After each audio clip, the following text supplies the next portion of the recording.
We have a half hour together, and I want to talk about brain longevity in a way that you probably haven't heard before.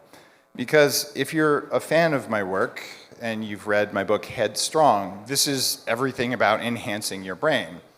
And it's a science bestseller kind of book. But what happens inside your brain is a function of what happens inside your body.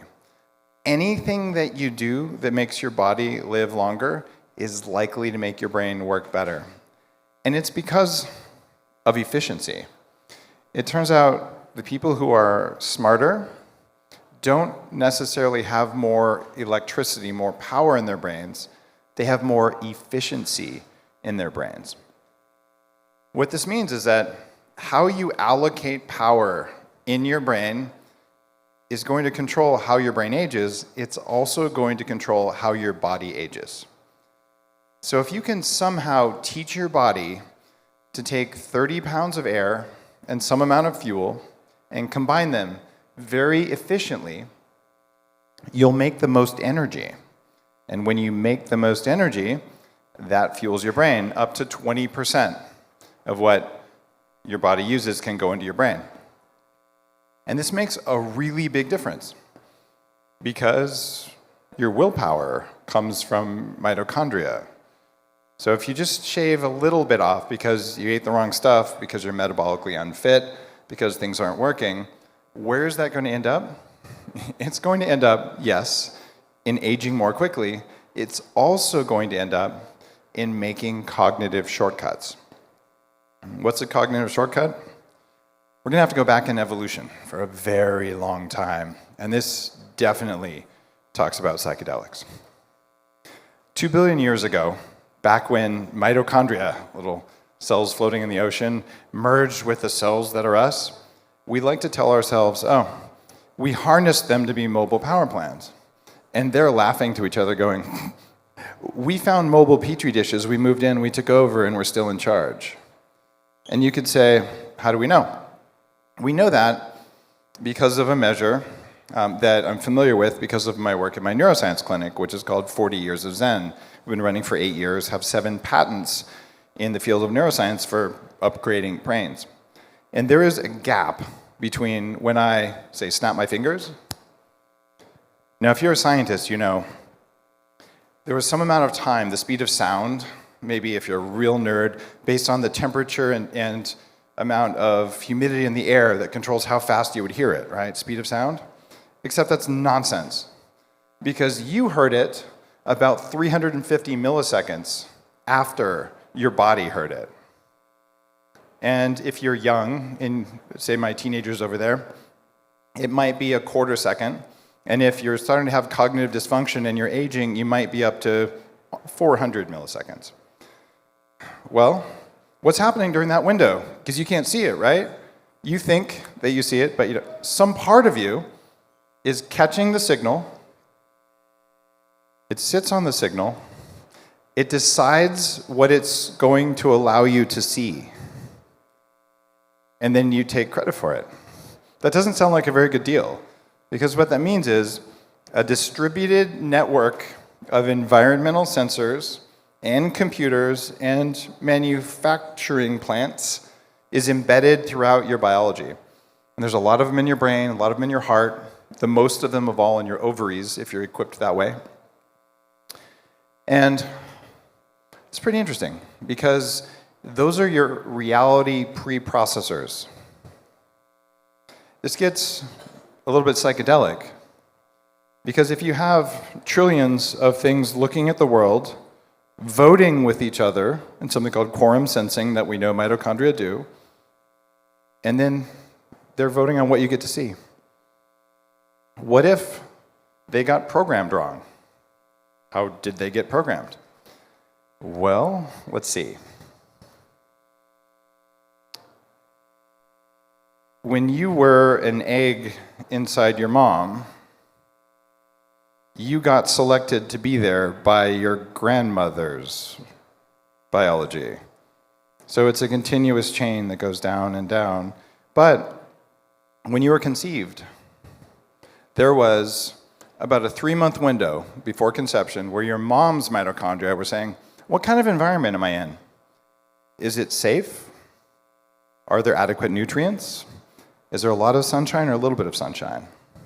And based on all of that, the 100,000 mitochondria per cell in the ovaries vote and say, this is the best egg to survive in the environment that I think we're in today. So you inherited that. And now you have this. And every moment from conception forward, your mitochondria are desperately trying to understand what's going on in the world around you. They're incredibly stupid. They only can really do 4, maybe 5 things. But there's so many of them, and they're so fast. They're faster than you will ever be able to imagine, because they're about as close to real time as you can get. From their perspective, the world looks a lot like an Alex Grey painting. They're tripping balls all the time. What that means, they can see things that you will never see, but they will never understand them. And if you were to see everything that they saw, your puny little human brain would be unable to comprehend it, which is why they throw away almost all of it. And they throw it away based on rules that are fundamental to biohacking. And I come to this realization after having done ayahuasca with a shaman in the jungles in 1999. I went down to Peru, and I asked around, and they looked at me and they said, Dave, you're white. And I said, yeah, I noticed. I'm also much taller than you. Peruvians are like this tall. Corn and beans as a primary diet will do that to you. Well, they found a shaman for me, and I did a ceremony. And it was part of my path. I've been to remote parts of Nepal and Tibet and studied with masters in different lineages, and I've done all the mitochondrial science to let me get to this point where the first thing that mitochondria do is the first thing that all life on Earth does. If something is scary, run away from, kill, or hide. And it's fear. And this isn't your conscious fear. This is the jumping away from a panther, startling at a loud noise. This is mitochondria keeping their meat, which is you, alive. And I call that the meat operating system in my work. So if your operating system is primed for fear, it's good to be afraid of tigers about to jump. It's not good to be afraid of criticism, because it actually doesn't help you.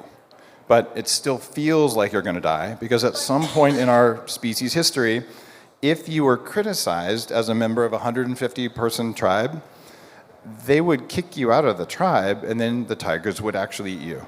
So we have this fear that's built into us, right? So what do we do about that?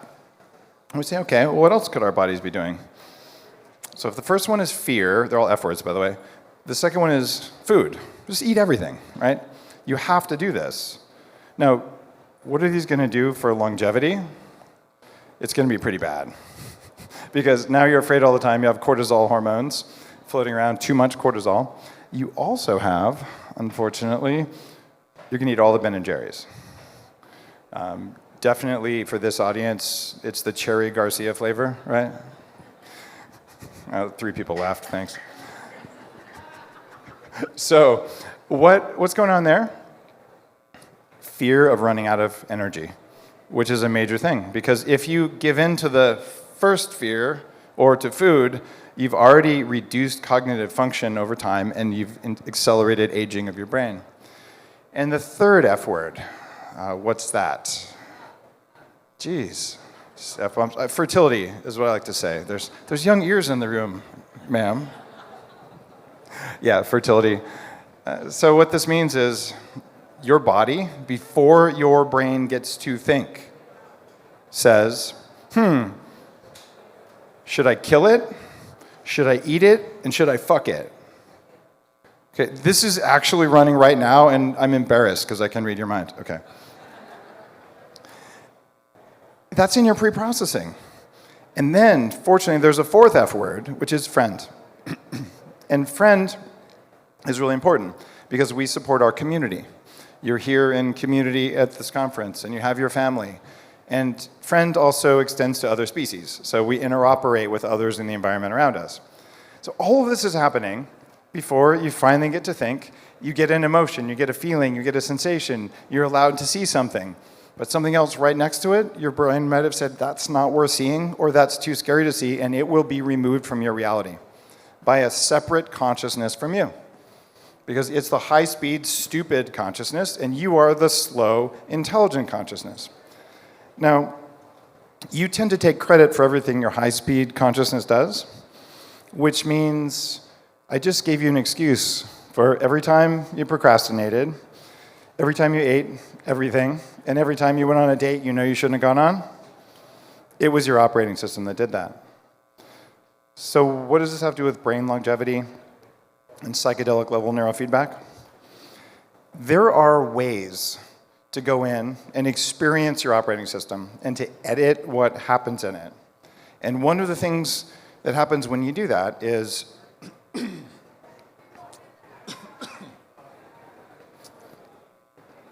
you'll find, oh, there is water. That's not my water. I wonder if I should just drink it anyway. All right, I won't. So organizers, they're not listening. I'll deal with it. So what happens is, oh, well, thank you.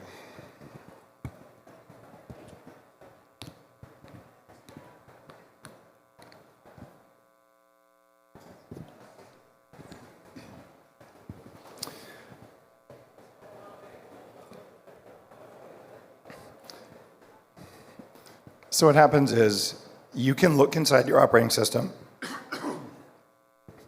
and you get to reprogram it. You can do this in a medicine ceremony. You can do this with neurofeedback alone. I've seen more past lives and had more breakthroughs during breath work and during neurofeedback than I have from even the pretty heavy-duty psychedelics. So if you want to make your brain live longer, you have to reprogram your operating system so that you're not afraid all the time. Because even though, if you're a rational person, you're going to say, I'm not afraid right now. I'm in a room. I know it's a safe room. I know that there's no threats right now. The bad news is, you know that a third of a second after your body already decided that there was a threat. Why did it decide there was a threat? Because one time, someone who looked like that was mean to you. Because that guy broke your heart. Because a woman who looked like that rejected you. Because your mom stopped breastfeeding you and you're really pissed off when you were 1 and your mitochondria were really enraged. Yes, I've worked with people on all of those things at 40 Years of Zen. The reality is your body's so dumb, it doesn't see time. And all it knows is one time I felt like I was threatened. Therefore, anytime that happens again, I'm going to go into threat mode, and threat mode ages your brain. So you want to learn how to be chill, and you can live longer when you do that. And learning how to be chill is something that you can do with psychedelics. It's just not necessary. Now,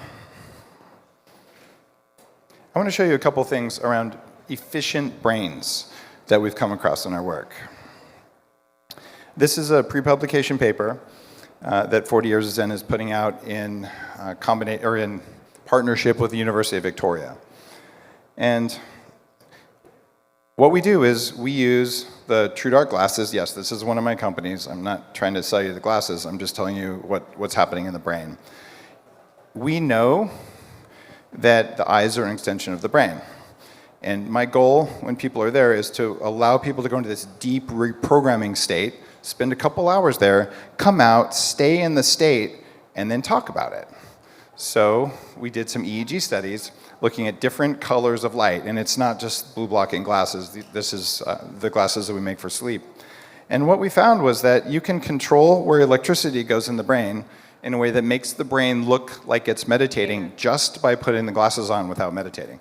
So these are literally meditation glasses. And True Dark makes these. You can't read the thing down here because it's behind the stools.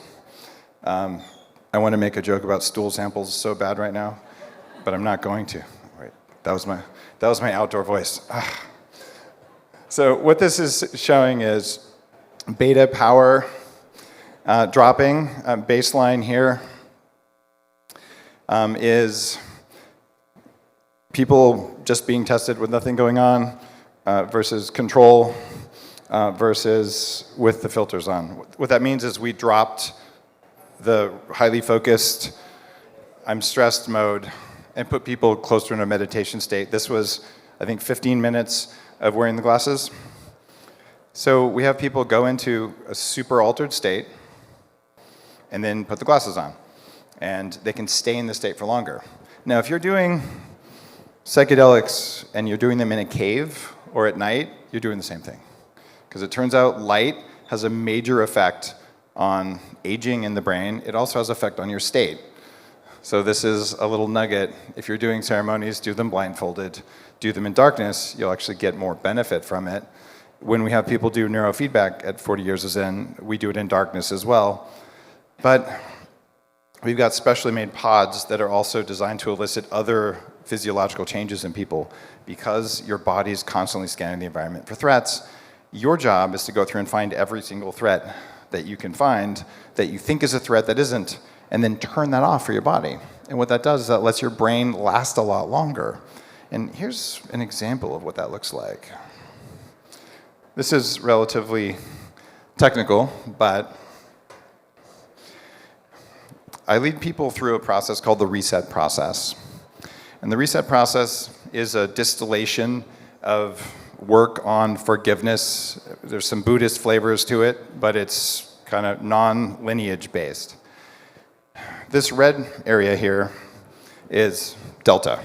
These are low frequency brainwaves. Now, something happened to this person, and I'm not going to tell you who this is, but they're sitting here with purple being higher, which is theta. So in other words, this is a person who they're hanging out in dreamland, but they're not asleep. This is usually someone who experienced some trauma. It doesn't have to be a big trauma. It could be some kind of trauma. And so in their waking life, they're a little bit floaty, a little bit dreamy, but they're functional. They're just like normal people, right? And then they do a reset process here. And interesting things happen. This blue line, which is not just alpha, we're measuring a very specific frequency within the alpha range. But what happens here is we lead them through the reset process. All the electricity that was going under the curve here, all of that drops. And it goes into these specific frequencies of alpha that we're up training. And the amount of energy that's wasted on unordered delta drops enormously. And suddenly we have someone who is in an expanded state. If you were to do psychedelics, you will see similar drops in this, and maybe even some similar organization of brainwaves. But this is a picture of someone who has done a one-time forgiveness process with neurofeedback assistance. And the reason this is so interesting is when I did my first ketamine injection with a therapist. In fact, I've only done one with a therapist, and it was for a podcast about ketamine therapy at the very beginning of people offering it. So I always try to find the new stuff, and then I go do it and talk about it. And I did it in San Diego. I'm like, oh, I know the state. It's really easy to do forgiveness work on ketamine when you're in that altered state, what they would call a K-hole. But you don't have to be, because this is just neurofeedback. And when I say forgiveness, this is necessary for you to know if you want a brain that's going to live a long time, or if you're going to do psychedelic work. And here's how the process works when we're teaching the reset process. It's just easier if you have a computer telling you if you're doing it right or wrong, because you'll likely convince yourself you've done it when you haven't. What you do is you find something bad that happened to you. It could be a big thing or a little thing. And then you very clearly define what happened. And this is in my books. It's on the website. Like, it's all over the place. Dave Asprey, Reset Process, 40 Years of Zen. Just Google it. But what will happen, even Vishen Lakhiani in his book talks about this as part of how he does it. He does his 6-phase process. But what you're going to find is you have to re-experience the pain you felt. So let's say little Johnny was mean to you in 7th grade, and you guys got in a fight. You know how many entrepreneurs are successful because of little Johnny? A lot of them. And maybe they're going to go seek out psychedelics. Maybe they're going to seek out 40 Years of Zen. Maybe they'll seek out EMDR, or they'll find another way to access that state until they heal it, and they'll seek out that state until they do it. Maybe they'll become, MMA kind of wannabes and do ayahuasca 87 times, and at some point they're going to figure out it's not working. But whatever it is, you have to figure out how to re-experience the pain, and then find one thing you're grateful for. So even if someone punched you in the face for no reason, or you got in a car accident, or something much, much worse than that, what's one good thing? Because your nervous system, your operating system, it will not allow you to let go of something until you have gratitude. You have to start with gratitude. And then you can move into forgiveness. And forgiveness isn't telling someone you forgive them. That would be dumb, especially if they're a narcissist or something like that. You shouldn't talk to them. But forgiveness means setting down your own grudge. And you can also do the same thing for yourself. Forgiving yourself is the hardest one. You can do this on psychedelics. You can do this without psychedelics. But when you can learn to do this with your brain, you permanently turn off all of the electricity that your brain is spending every single day scanning for this. And when you turn off useless scanning for non-threats, the electricity goes back into the glial cells, into the maintenance of the brain for longevity. And when the body doesn't feel like it's stressed because it's constantly looking for these kabillions of dumb threats that aren't real, then the body can actually heal, and it can work much better. So you can run that forgiveness process by having awareness when you're in an altered state. And I don't really have a belief system about the state. I want you to do the one that works for you. And maybe it's ketamine. Maybe it's LSD. Maybe it's MDMA. Maybe you mix them all up in a smoothie. I don't recommend that. But, especially with kale, that would be gross. But whatever your path is, it could be Tantra, right? It could be conscious kink practices. It could be deep holotropic breath work. It could be extended fasting in a cave, although that one's kind of brutal. It doesn't matter, but if you're called to try something, you can try it, but I want you to try it knowing, even if I'm really having a rough time with this, I'm going to find something I'm grateful for. I'm not going to be afraid to experience the pain, what you would call a bad trip, and then I'm going to forgive the people. I'm going to see it from their point of view. And it's usually easier to say, I wonder what their parents did to them to make them that mean, and at that point you can have compassion for them, and at that point it loses its weight. So if you want a brain that lasts a long time, the trick is don't hold any grudges. And then all the electricity that you were wasting here under the curve of that red goes away. And you stop wasting energy, which can be really, really potent for you. I thought there was another slide that's missing that was like, what do they all have in common? What all these things have in common is actually the ability for you to access the operating system and for you to reprogram it, which is the biggest secret to longevity.